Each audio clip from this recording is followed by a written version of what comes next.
আসসালামু আলাইকুম। হাম একবার হলে কি আবারও হতে পারে কিনা, এরকম প্রশ্ন অনেকেই করছেন। দর্শক মন্ডলী, আশা করছি ভালো আছেন। বাংলাদেশে এই মুহূর্তে হামের খুব প্রাদুর্ভাব। প্রায় শতাধিক শিশুর মৃত্যুবরণ হয়েছে এরই মধ্যে দুঃখজনকভাবে। তো অনেকেই প্রশ্নটি করেছেন। আমরা যারা বাংলাদেশে বড় হয়েছি, ছোটবেলা অনেকেরই জানা মতে বা অজানা ভাবেই হাম হয়েছে, আমরা অনেকে জানিও না। তো তাদের কি ভবিষ্যতে হাম হওয়ার সম্ভাবনা আছে কিনা?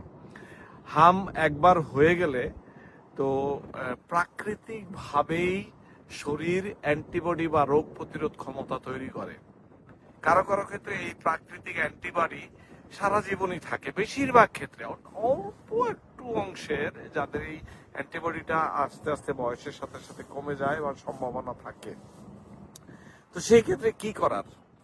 আপনি ধরেই নিতে হবে আপনার রোগ প্রতিরোধ ক্ষমতা তৈরি হয়েছে এবং এটা আছে। ব্যাপারটা এমনটাই।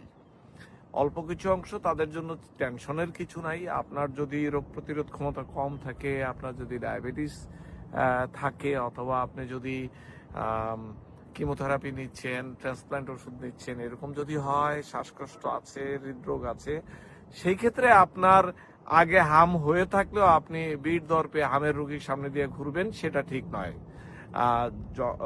যত সংক্রমণ থেকে দূরে থাকা যায়, নিজেকে দূরে সরানো যায়, এটাই কথা। তাহলে কি এই অ্যান্টিবডিটা আমি বছরে বছরে টেস্ট করা উচিত? আমি কি প্রোটেক্টেড কিনা?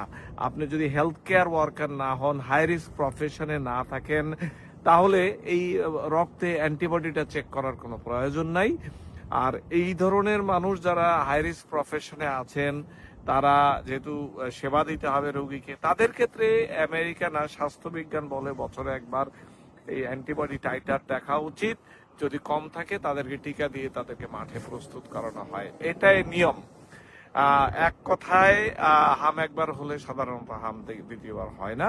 শরীর তার নিজস্ব ক্ষমতায়, বিধাতা এভাবেই তৈরি করেছেন, প্রোটেক্টেড থাকে।